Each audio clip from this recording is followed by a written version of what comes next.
Well, thank you for joining us. I'm joined with my friend Betsy Abrams, who is a licensed therapist here in Clarksville and also a member of First Baptist Church for a long time.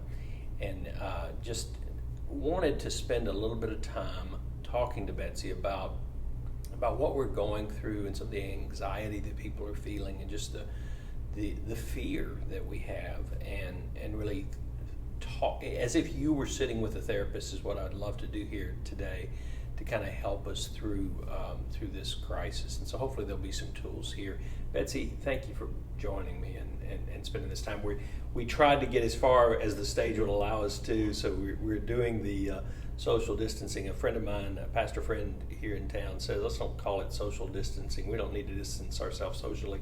Let's call it physical distancing. So we're getting, I like it better too, I really do, because we still need this social aspect. But a lot of people are feeling anxious these days. And is it normal during times like this to feel anxious? Absolutely, it's normal. And I think the important thing to remember is that everybody's anxiety is going to look different. And so to be compassionate with people, not be shaming, but just loving and compassionate, because we're all going to have different levels. So that means we're going to exhibit different behaviors as a symptom of our anxiety. We think we're people of faith. Shouldn't my faith be enough to sustain me, so that if I'm a Christian, if I'm a believer, then I shouldn't have all these moments of doubt and worry? I think that's a real common theme that we have in the Christian world. I know for myself, because I've struggled with anxiety. And before I found a really good therapist and started working with her, then myself, like a lot of people, I would carry that shame of, oh my gosh, if I would just pray more. Where's my faith? Why do I still struggle? And so it's more than just our faith. There's physical reasons for anxiety. We have something, but I'm sure we've all heard of our nervous system. And so there's hormones, there's things that happen within our body that cause us to have this anxiety. I think you're so right about this. We tend to separate the physical from the emotional, and there's a lot of interconnection there. Right. And I actually brought something today to demonstrate that for us. So oftentimes when we hear the word body, we will think just physical, but there's a spiritual part to our health, okay? And then there's our emotional part, okay? And then there's our physical part. So it's like all three of these parts make us up, and they've got to be balanced. All three have to be balanced for us to feel good in life and to function. So what do we know now? Well, we know this emotional part is off balance for all of us at some level. So the tools I'm going to talk about today will help with this, but I want us to be aware that when one gets off balance, then perhaps another one is going to get off balance. So for example, with physical health, are you getting enough sleep? What are you putting in your body? At times like this, it's sometimes we want those comfort foods. But 80% of what happens all over our body comes from our gut. And so to think about, okay, am I eating fruits, vegetables, leafy greens, those kind of things? Am I using a lot of caffeine, a lot of sugar? Really be aware right here of the physical part. I went to the grocery store the other day. I don't go very much, but they're talking about all the shelves being empty and all that sort of stuff. And the shelves were empty of all the things already made, the pre-made foods. Yes. You could find plenty of fruits and vegetables still. Yeah, that's sad to me because it's all that processed. Think about what you're putting in your body right now. And then think about, the spiritual part of you. And this is not about religion. It's not about church or how many times you're going to church. Spiritual is about that relationship within us and with God, with Jesus.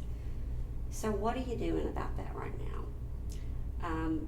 One of the things I often really encourage my clients to do is think about what do you do the very first thing in the morning. And so to stop and not go to the TV, not go to the emails, but sit down with God. Yeah, that's good. And just do something one-on-one with Him. Keeping these in balance, but what are some things we should do to help with our anxiety today? What are some practical things we can do? Well, one thing that always helps with anxiety is a term called mindfulness.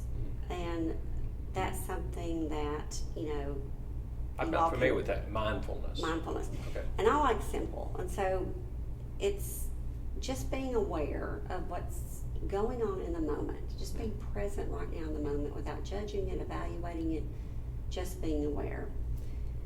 And you can Google that term and you're going to come up with a lot of things and ideas on mindfulness.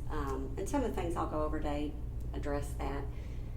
But I think it's so important to be present in the moment, not just for ourselves, but our relationships in life, but with God. If we can't be present right now, how can we talk with Him? One of the most simplest things that we can do, and it's free, we don't have to have any equipment to do this, is simply breathing. Here's the deal.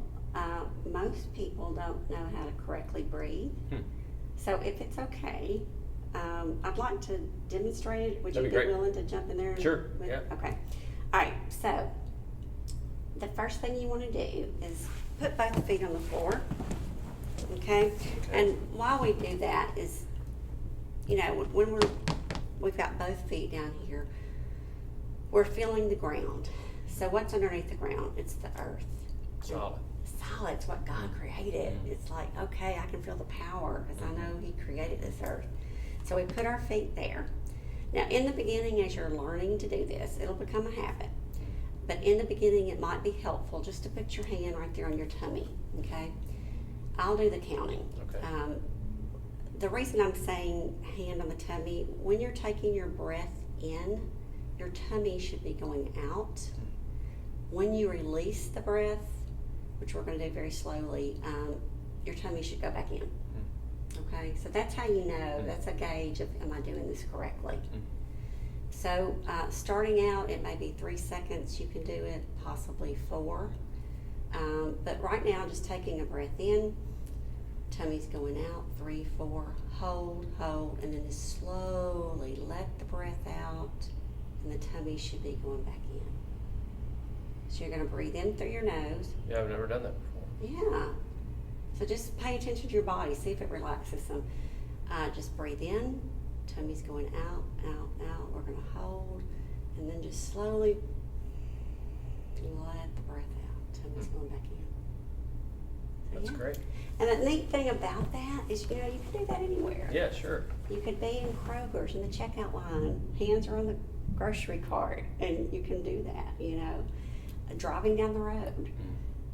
Keep your foot on the brake though, or the gas, whichever. But that's something you can do in the car even. And that's just a calming kind of a recentering kind of. Yes, there's something that you can do called tapping, and if you're willing, we'll do that one too. Okay, so again, both feet on the floor, and so if you're feeling anxious, you can take your hands, and you're just going to tap right and left.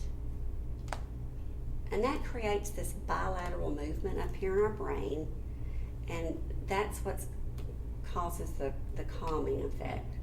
So what you don't want to do is this. That's going to hype the anxiety up. So just slowly. So you're just gradually calming yourself down. Right. That's great. And then to take it up even kind of another notch is, this is called the butterfly technique. So just like you're giving yourself a hug, okay? And then you're just going to do that same tapping. Yeah. Cheryl will love this because she's missing all the hugs during this physical distancing, and she loves hugs. I know. So one thing is exercise. All the research that we have is showing 20 minutes of getting your heart rate up. So our gyms are closed, but you can get outside. There's all these online things, you know, you can get on YouTube. The point is just to get that heart rate up for 20 minutes a day. I heard someone said today, Arthur Murray Studios is offering free online dancing. Nice. And I thought that was, you know, Yeah. just a way to engage people and keep themselves in front of people from a business model, but also give a value to people that are Sure. stuck in their homes. That's great. Yeah. And even since we don't have our gyms now, you know, to get out in nature, there's always something calming about nature. Again, it's a reminder of God. Yes. Or, you know, a reminder of what a great creator he is. Yes. So walks in nature as well. Another thing we can do is something called a guided meditation. Guided meditation. Uh-huh. And you can find those apps on your phone. The one that I use is called Insight Timer. I like it because it's, for one thing, it's free. But they offer so many varieties. It might be 60 seconds or it might be 30 minutes. And what happens during that time? Well, you listen, because with a guided meditation, it's not, it might be soft music or it might be the sounds of the ocean, but you've got a person that's giving you instruction, guiding you. Because if you were just to sit down and listen to ocean waves, you know, we're all human. We're going to think about our grocery list. Yeah. Or you get distracted. Right. Yeah. So with somebody guiding you to remind you to breathe, to remind you to relax your shoulders, that sort of thing, that's what's helpful.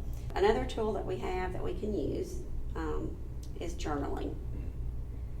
And so, you know, often people will say, well, what do I need to do? Well, there are no rules about journaling. That's what I love about it. There's no rules.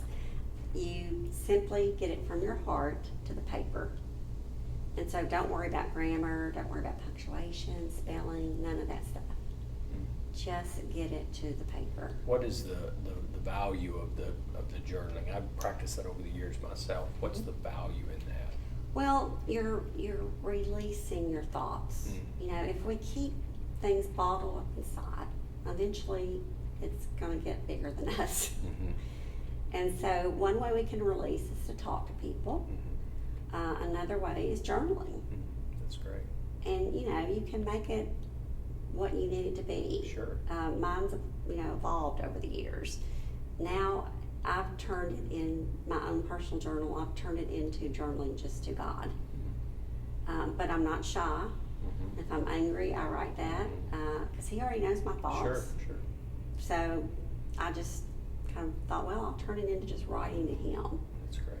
Yeah, and you can even doodle while you're journaling if you want to draw something. There's no limits there. Yeah, that's great. And then I brought along an example today.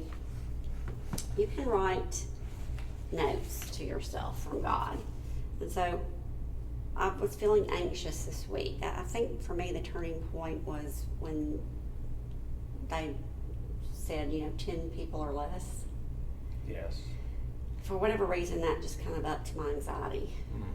So I started making myself little notes from God that would help me with my anxiety. And so the point here is you personalize it. You put your name there, you sign it Jesus or God. And it might be a Bible verse that you want to write down, but personalize it. Put your name on there. I love that. I often in messages I've given out index cards. I haven't done the colored ones, but I like it. But I've often done that and said, write this and place it somewhere, Yes. you know, where you can see it every day. Our sons, when they were in the house, would write to themselves. They would do that on their mirror where they got ready every day with a marker. So I love that idea. It's a great idea. A few more things that are pretty self-explanatory during this time is just limit your caffeine intake. That will up anxiety with most people. You want to do things like maybe use a weighted blanket. What is that? Well, it's a blanket that the feeling is such that it's weighted. And they've really become popular in the last, 2 years or so. They were originally developed for children with autism. Wow. But what we found as we began using them is that people with anxiety, it was helpful for them. It's like something comforting. Yes. It builds like a shelter almost. Yes. Sense. Yeah. It makes sense. I understand it from that concept. That's great. Doing things that you truly enjoy. Like what might even bring you some laughter? You know, for me, I love comedians. I was here the other night when Shonda Pierce was here. She's hilarious. She is so funny. And so I haven't looked, but I'm sure she's probably got videos. Oh, sure. So just to sit down and watch a comedian, even. Yeah, and she's such clean humor too. Yes. So it's great. That's why I enjoy and love her so much. So it might be a funny show.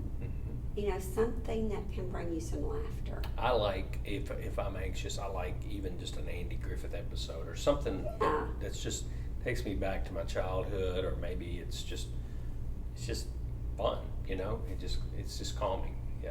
Oh, absolutely. Anything that brings you some joy right now. Be aware of how much time you are looking at the news. Yes, we want to be informed. We need to be informed. Right. But we don't need to be checking our news app every 10 minutes. We can't handle it. I mean, we simply can't handle that amount of information that's all so incredibly negative. We just can't handle it. I always say, close it down, and if you really need to know something, somebody who didn't close it down will let you know. Somebody's going to text you or call you. But we just can't absorb that much continually. Exactly.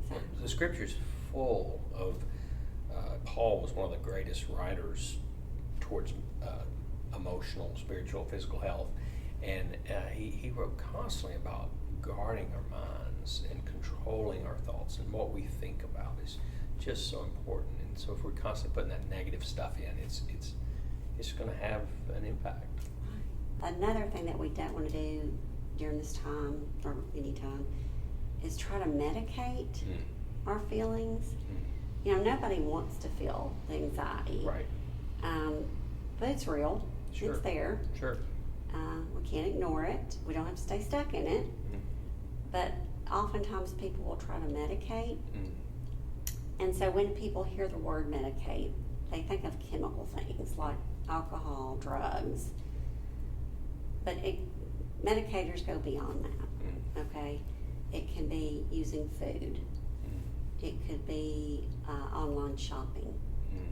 It could be something healthy, like even exercise. So it's an excess. Right. Yeah. Right. And we're attempting to do the excess to meet the need, to not feel this way. And in the end, it doesn't work. Right. Some people even isolate. And so that concerns me at this point in life. And so think of ways of, am I trying to isolate because I'm not feeling? Well, how can I do it now? Physical distancing. Is it FaceTiming? Is it phone calls? Making sure we're not just holding on to all this anxiety, but connecting. That's good. It's really important to connect.